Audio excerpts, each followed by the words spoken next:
Hello again, football fans. Welcome to Friday Night Varsity Preview. I am Aaron Schoonmaker along with sports editor Dan Spears. As always, we've come down to the state championship weekend. We have two teams to cover. Yeah, I mean, it's the last go-round, and one team we expected to be here and another team that we thought could get here.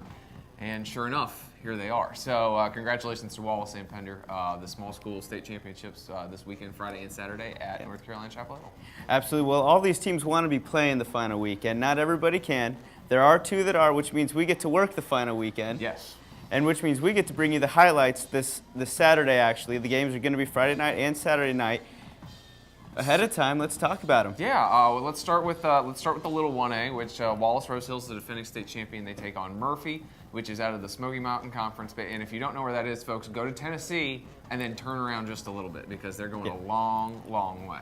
Absolutely. That's a distance that we saw last week. It affected some of the teams that had to go up there. Yep. They play a really good brand of defense right there. They've got to make a long trek this week all the way to Chapel Hill. Yeah, I mean, it'll be, like I said, the thing is, Murphy's leaving tomorrow. They're actually going to get to Chapel Hill on Thursday, stay there Thursday night and Friday night for the game on Saturday, which is something different. But in order for them to go that distance, it's the way they've got to do it. But they'll be bringing along a whole bunch of horses in this game. It's a very balanced team that Wallace-Rose Hill is going to be seeing. Absolutely. They've scored just about 600 on the year. They've given up under 200. They've scored 22 or more in just about all of their games. Yeah, I was going to say, this might be one of the most balanced finals you're ever going to see. 666 points this season for Wallace, 662 for Murphy. In the playoffs, Murphy's outscored its opponents 204 to 40. Wallace 200 to 30. You put all the numbers together, these teams are just astounding to look at, and it's easy to see why they're playing for a state championship. One of the other things to look at is both of these teams' defenses have gotten progressively better throughout the playoffs. Murphy's given up 21, followed by 7, and they pitched a shutout last week. Wallace has gotten progressively better as well as they pitched a shutout last week. Two defenses both coming off shutouts. There will not be a shutout in the 1A championship game. I can guarantee you this. There's going to be some points on the board.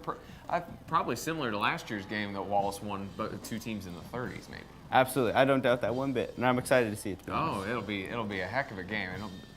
One of the best of the year easily. Well, our show will precede that on Saturday. Before that even happens on Friday night, we got Pender playing for the 1AA. And it's kind of a reverse situation of the 1A title game. The defending state champion is back, Wallace, and then they're playing a pretty good team. Now, Pender's the really good team coming to the state final, and they're playing the defending champion, Albemarle. Albemarle is 11-4. The thing is, that record's really deceiving because 3 of those losses are forfeits because they brought JV players up and they played too many quarters in a week. Basically, the games that they had to forfeit were wins of 42-14, 61-7, and 62-6. This is not 11-4 is terribly deceiving. This is a 14-1 team that's only losses to Thomasville, and we all know how good Thomasville is. Absolutely, and they might have one of the best defenses around. They've only given up 150 some odd points in the year. Yeah. Very similar to Pender, they have 2 backs over 1,400 yards with 20 touchdowns. Yeah, and again, but you look at Pender, they admit that they aren't going to throw the ball at all, but now that they've got 4 1,000-yard backs, it's like I said, it'll be an interesting test for this Albemarle team. Absolutely. One guy to look out for the Albemarle defense, Shantigo Parker, 168 tackles on the year, 12 tackles a game. Yeah, I mean, they just beat you to death. They call it the oak tree defense, basically, because it just doesn't bend. It doesn't even bend. You hear a lot of people talk about defenses that bend and don't break.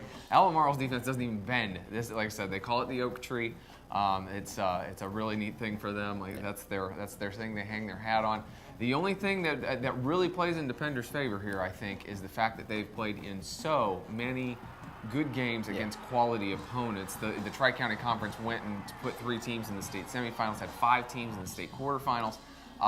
Albemarle's conference had 1 team win a playoff game. They went 1-6 in the playoffs outside Albemarle.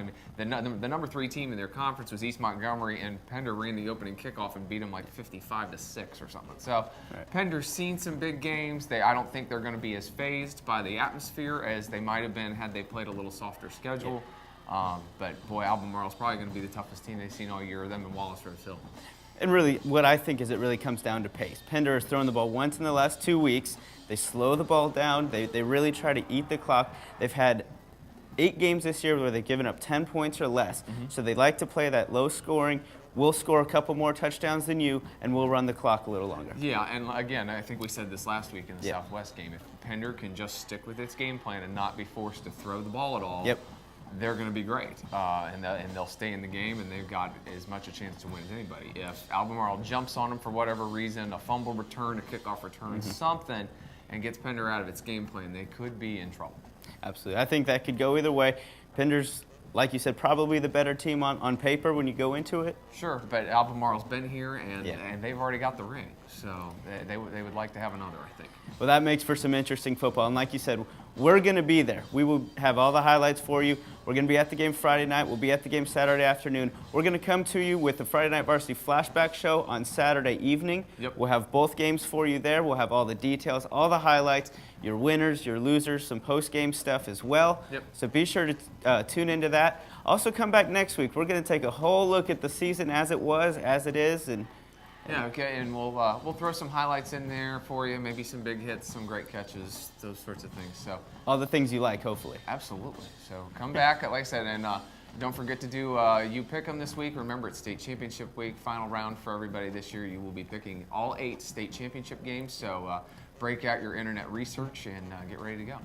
Absolutely. Well, you're already on the site, so keep checking it out. It should be updated. We got basketball season starting as well, so be sure to lap over onto that and keep checking it out while you're here. Yep. See you in a little while.